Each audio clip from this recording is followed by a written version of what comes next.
Yahweh, Yahweh, batela mikombo. Yahweh, Yahweh, benisa mikombo. Yahweh, Yahweh, batela mikombo.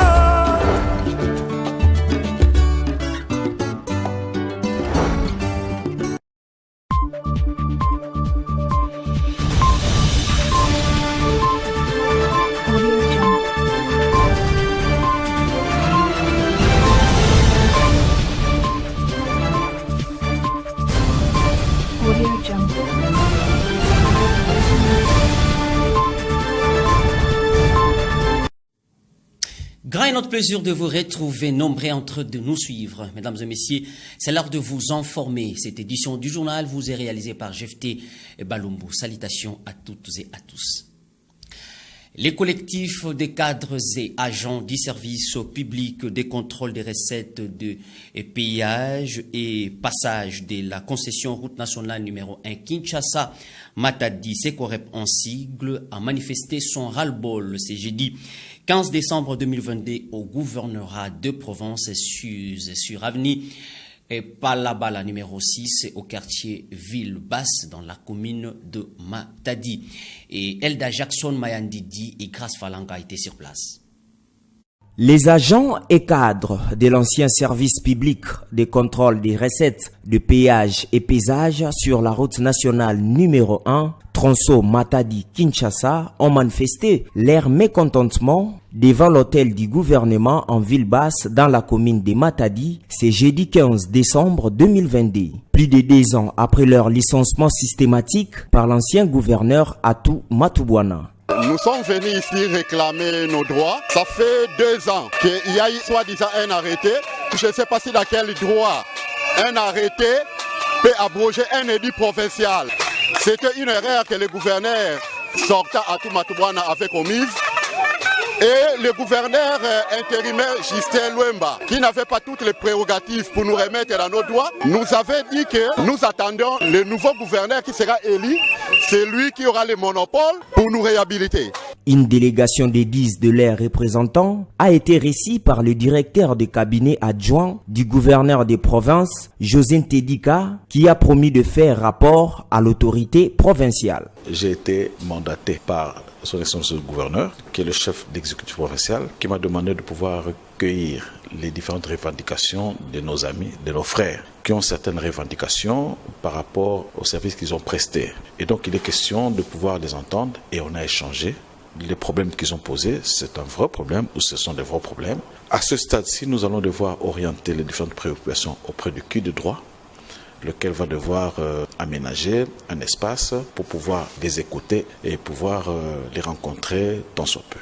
Les agents et cadres de cet ancien service de contrôle des recettes sur la route nationale numéro 1 se sont réjouis d'avoir rencontré une oreille attentive à leur desiderata.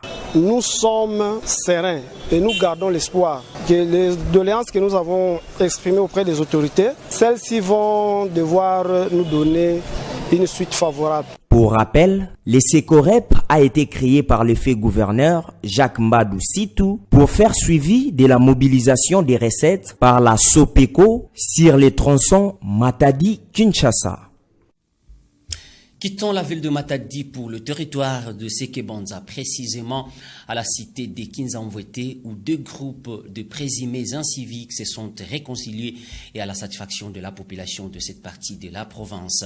Un reportage de notre confrère Timothée Mouela, notre correspondant dans le territoire de Sekebanza.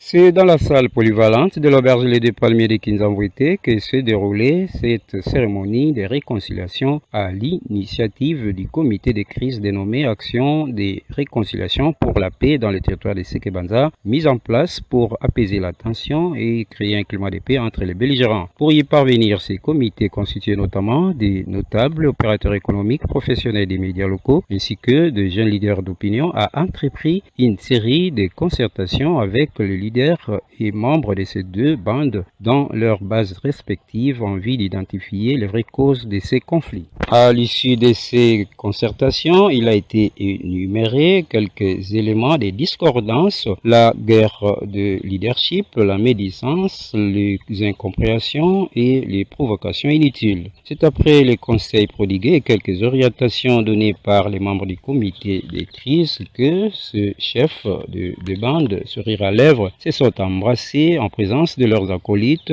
présents dans la salle. Une manière pour eux de dire que la hache de guerre est enterrée. Un geste salué par les présidents du comité de crise, mais aussi par la population qui en avait marre des actes de barbarie causés par ces jeunes gens. Mais nous-mêmes, en tant qu'habitants de Kinzambwete, habitants de quartier Megaturi, et puis en étant aussi notable du territoire de Sekebanza, en étant aussi jeune, voir les jeunes gens de notre cité, de notre quartier, se battre avec des machettes en pleine journée, c'est quelque chose qui nous a étiqué. Nous nous sommes dit, nous en tant qu'artisans de la paix, il y a quand même moyen de faire quelque chose. C'est pour ça que nous avons eu cette initiative de consulter les partis séparément et de les réunir à ce jour comme vous le voyez. Pour rappel, la cité de Kinzambwete était devenue, il y a quelques jours, le théâtre des affrontements occasionnés par ces deux groupes rivaux basés à Office et Lukangala, deux coins les plus vastes du quartier Mbenzatubi. Munis parfois des armes blanches, au cours de leur bagarre, des dégâts matériels et humains importants étaient enregistrés. Depuis la cité de Kinzambwete en territoire de Sekebanza, Timothée Mwela pour Mabanière.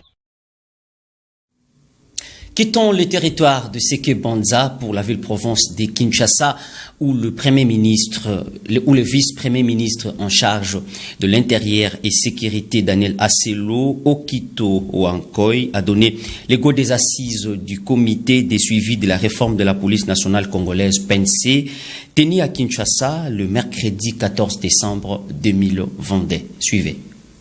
Cette 12e réunion du comité de suivi de la réforme de la police nationale congolaise a réuni autour d'une même table le vice-premier ministre, ministre de l'Intérieur, Sécurité et Affaires coutumières, Daniel Aselo Okito Oankoy, les officiers de la police nationale congolaise, la société civile et les membres des Nations Unies. Cet atelier de réflexion s'est déroulé le mercredi 14 décembre 2022 dans la ville-province de Kinshasa. Le gouvernement congolais a depuis un temps déclenché les processus de la réforme de la PNC. Le go de ces assises a été donné par le patron de la sécurité en République démocratique du Congo, Daniel Aselo. Le gouvernement de la République, par ma voix, vous déclare son attachement et sa détermination à voir la réforme de la police nationale congolaise être une réalité. Nous nous sommes engagés, vous et nous devons aller jusqu'au bout. Le gouvernement de la République demande à la société civile congolaise de faire également sa part à la sensibilisation de la population, sensibilisation dans la mesure du possible de la police nationale congolaise pour que celle-là également s'en approprie ce processus. Notons que plusieurs recommandations ont été faites à l'issue de ces échanges, notamment traiter et signer les projets de textes législatifs et réglementaires d'application, et rendre les conseils supérieurs de la police fonctionnels et son secrétariat permanent, pour ne citer que cela. Parlons une fois de plus de la réunion des crises présidée par le Premier ministre au sujet de la pluie qui s'était abattue sur Kinshasa et ayant causé plus d'une centaine de morts et la coupure de la route nationale numéro 1. Glodino Lucano. Après sa descente sur terrain pour constater les dégâts causés par la pluie qui s'est abattue à Kinshasa dans la nuit du lundi 12 au mardi 13 décembre 2022, une réunion de crise a été présidée par le Premier ministre Jean-Michel Samalukonde Kyenge avec la participation de quelques membres de son gouvernement, du gouverneur de la ville-province de Kinshasa, du commissaire provincial de la police et d'autres personnes concernées. Au cours de cette réunion, le chef du gouvernement a décrété 3 jours de deuil national sur instruction du président de la République, Félix-Antoine Tshisekedi Tshilombo. Cet incident a causé plusieurs pertes en vies humaines. Au total, plus de 120 personnes sont décédées et de graves dégâts matériels. Au sortir de cette réunion, le vice-premier ministre, ministre de l'Intérieur, Daniel Asselo Okito Wankoy, s'est exprimé sur l'objectif et les résolutions prises au cours de cette rencontre. À la suite des événements malheureux survenus ce jour, à l'occasion de cette grande pluie tombée sur Kinshasa et qui a causé des dégâts très importants sur le plan humain, sur le plan matériel, le Premier ministre venait de nous réunir pour faire les points sur tout ce que nous avons pu vivre. Sur instruction de son Excellence, Monsieur le Président de la République, il vient d'être décidé l'organisation d'un deuil national. Par la même occasion, le vice-premier ministre, ministre de l'Intérieur, a présenté les condoléances du gouvernement aux familles endeuillées au nom du chef de l'État, Félix-Antoine Tshisekedi Tshilombo. Son Excellence, Monsieur le Président de la République, a demandé au Premier ministre, qui à son tour nous a instruit de pouvoir présenter leurs condoléances les plus attristées à toutes les familles éprouvées ces jours. Dans la page continentale, le Ghana a obtenu un nouveau prêt de 3 milliards de dollars américains au Fonds monétaire international, alors qu'il fait face à une forte crise économique. Le pouvoir d'achat de la population a fortement baissé. Un élément de nos confrères de TV5 Monde. Dans les allées du marché d'Ossou à Accra, Patience Tessonke s'arrête devant peu d'étals. Elle tente de faire ses courses en n'achetant que le nécessaire. C'est trop cher, je ne m'y attendais pas du tout. Ici comme ailleurs au Ghana, les prix ont grimpé en flèche, plus 50% en novembre. Une hausse historique qui touche les aliments comme l'essence ou le gaz, devenu trop cher pour la jeune femme qui se contente désormais d'utiliser du charbon de bois. Dans ces conditions, difficile pour cette mère célibataire de joindre les deux bouts. Je suis allée au marché aujourd'hui faire des courses pour la semaine. J'ai retiré $20 en pensant que je pourrais acheter tout ce dont j'ai besoin, mais je n'ai pas pu. Je me souviens qu'il y a 3 ans, quand ma fille est née, les choses n'étaient pas comme ça. J'étais capable d'acheter des couches, de la nourriture pour bébé, comme je voulais, mais maintenant, je ne peux même pas lui acheter à manger.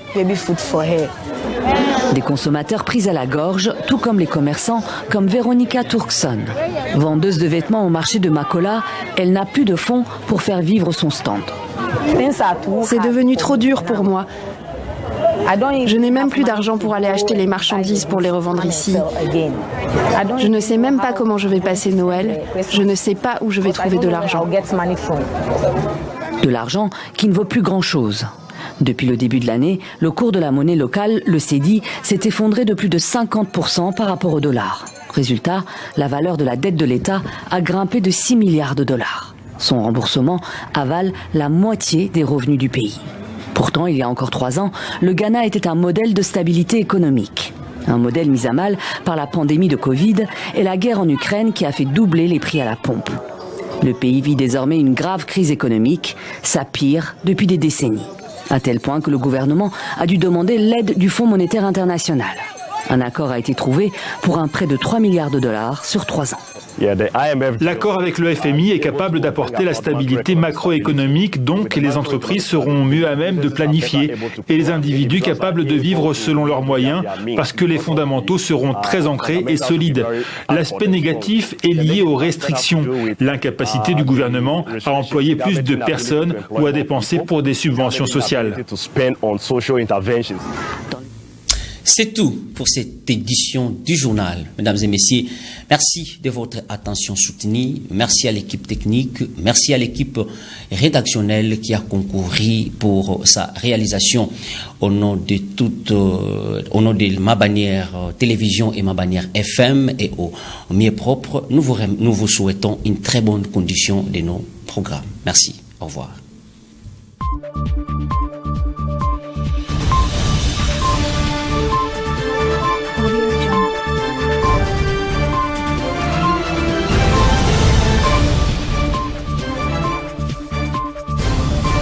Audio Jungle.